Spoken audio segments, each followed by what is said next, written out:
Hey guys, it's me Chiku from Chiku Study Corner, and today we'll be dealing with the next part of the chapter number 13, or the last part of chapter number 13, that is organisms and population. This is a chapter of biology class 12 CBSE textbook. So let's see. Over here we discussed about what's organisms, we discussed about what's population, we discussed the pathway, we discussed the definition of each of the terms in the pathway, we discussed about different kinds of biomes. Then what did we do? Then we learned about two kinds of factors. One is biotic and abiotic. We discussed about abiotic factors. There were 4 abiotic factors. Then we learned about the responses. Then we learned how they are adapting. What is the definition of adaptation. And then what did we learn? We learned about what is now population. Population growth, then exponential growth, the graphs, the equations. That's all what we dealt in the previous sessions. So you make sure you watch the previous session and then continue watching, because it's a continuation and it's an easy and interesting chapter. So over here, in today's session, we are going to learn about what is population.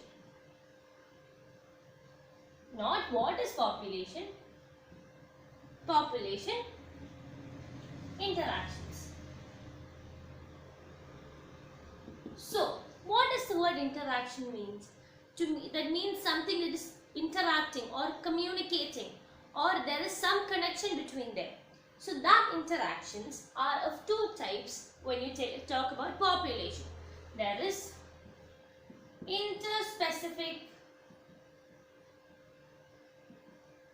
and intraspecific. So let's see these terms first. What is interspecific and what is intraspecific? Let's take the example. You are studying in a school, and in your school there are some competitions happening, and you have some houses. You like red house, blue house, green house. You say you have ruby, emerald, different kinds of houses in every schools. So these houses, the competitions between these houses, or inside in the red house or in the ruby house, there should be some competitions happening. That is called as intraspecific competitions. When it comes to like red versus blue or red versus green or something like that, with different communities competing together, that is known as inter-competition, or you say inter-school competition, intra-school competition. Inter-school is competitions amongst the students of the same school, whereas inter-school is like you go to another school, or many students from other schools also participate for the same competition. The same way, what is interspecific then? That is between different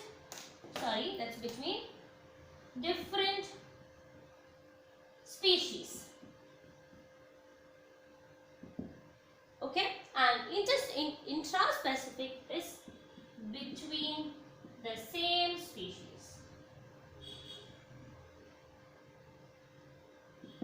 You get my point? This is what is interspecific and intraspecific.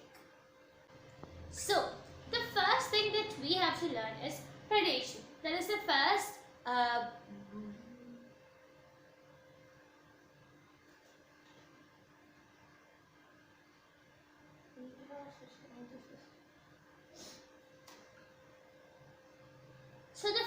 interaction that we have to learn is predation. So what is predation? What kind of an interaction is this? Predation is always an interspecific. Okay, so let's see. First thing is, what is predation? We have heard about preys and predators. So let's see. Let's take an example. This is a tiger and this is a rabbit.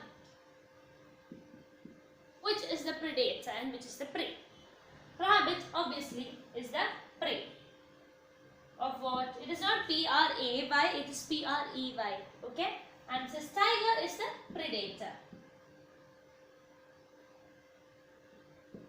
Okay? So, why is predation important? One is to maintain the species, to maintain the balance in the species. So, if there is a lot of rabbits and there's only little tigers, what would happen? These tigers would feed on the rabbits to make the count proportional, equal, or to balance the the balance in nature. Okay, so this is important for what all, for maintaining population and also for sustaining the life of many animals. So let's take for a plant, what is its predators? That is, herbivores are a predator to the plant. So if it is animals, what is that? They have some adaptation. They can run fast, or they can camouflage with the surroundings, or maybe they can make a hole fast and move under the soil, etc. But for plants cannot move. So what would they have? They would have adaptations like thorns, and they would sometimes produce toxic glycosides. So these toxic glycosides are produced so as to keep away these predators. So even thorns, you can't go hold up a plant full of thorns like this, no. So what would happen? Your hands would get bruised or it will get injured. The same way, if some other predators come, what would happen? These thorns would act as a barrier or as a defensive method to protect itself from being eaten up. So some toxic glycosides like nicotine, caffeine and quinine. These three are of very great, economical or industrial importance, because these are used. Have you heard of nicotine? When you smoke, you have nicotine. So these are all what toxic glycosides produced by our plants, which are of great importance in our commercial world. So that is the first method, predation. So let's see the second method. So the next one is communalism. So let's see what is that.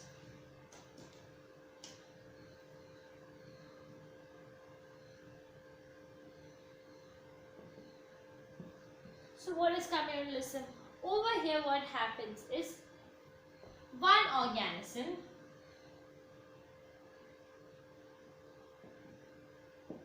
lives on the other.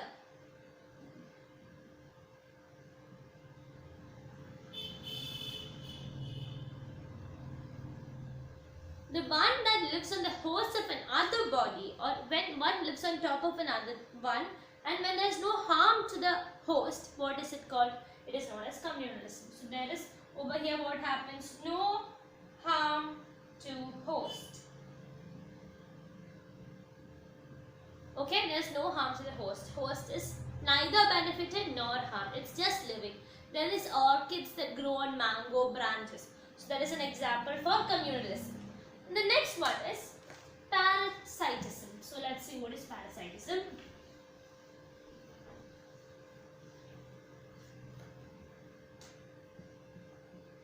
Parasitism. So what is that? What is a parasite? Okay, let's take the example. This is a body. Over it there is another organism.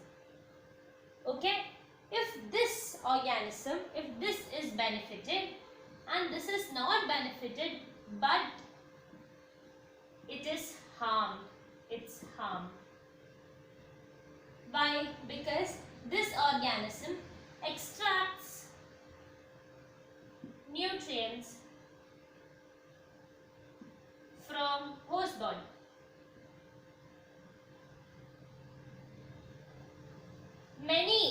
For example, okay, this is known as the parasitic organism. Parasitic organism.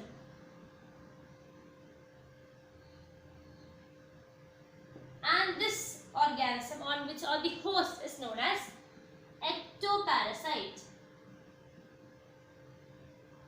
And many sea animals or sea fishes are ectoparasites also. So let's see some examples. So let's see. So the first example is brood parasitism. Parasitism. What is that? That is when a bird is acting as a parasite. So this is the talk about what is parasitism. Next we'll learn what is mutualism. So let's see what's mutualism.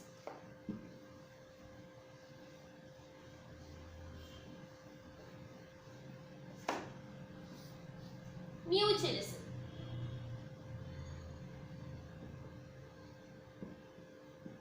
So what does the word mutual means? If there are two people, mutual means for both of them. You say we'll come to mutual understanding. That is, between you and me, what would we do? We'll come to a common understanding, we'll come to a common conclusion. The same way, what is mutualism? You say this is a mutual fund that is between two people, they are investing together or they are benefited equally also. The same way, mutualism is something where there is two organisms which are both being benefited. So over here, what is this? Both are benefited.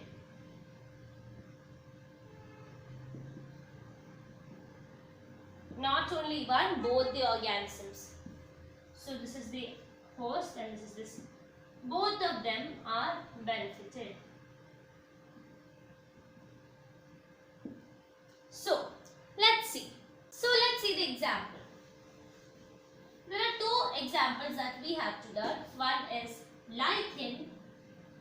Some people call it as lichens, and mycorrhiza.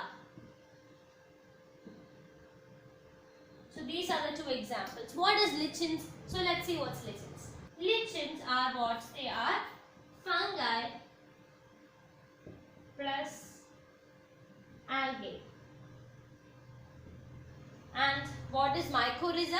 They are fungi plus what? The roots of higher plants.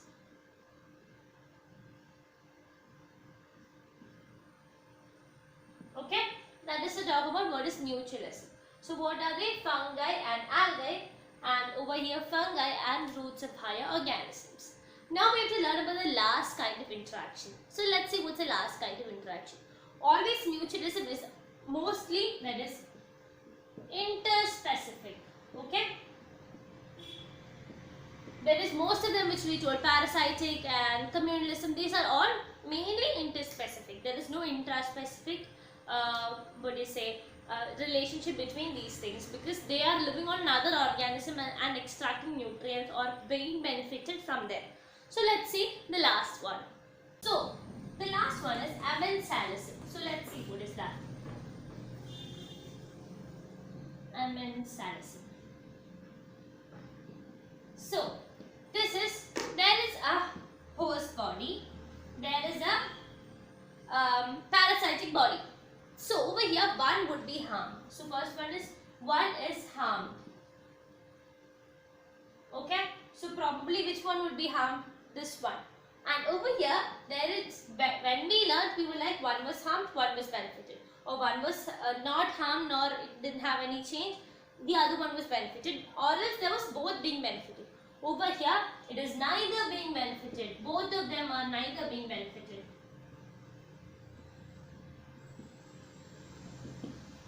Okay, so that is what is amensalism. So friends, we have come to the end of this chapter. I hope you might have understood it. If you have understood it and liked it, please give my video a huge thumbs up and also subscribe to my channel if you are new to it. And share my videos with your other friends. And if you have any doubts or something, please do comment in the comment box below. And so see you on my next video. Till then, bye-bye.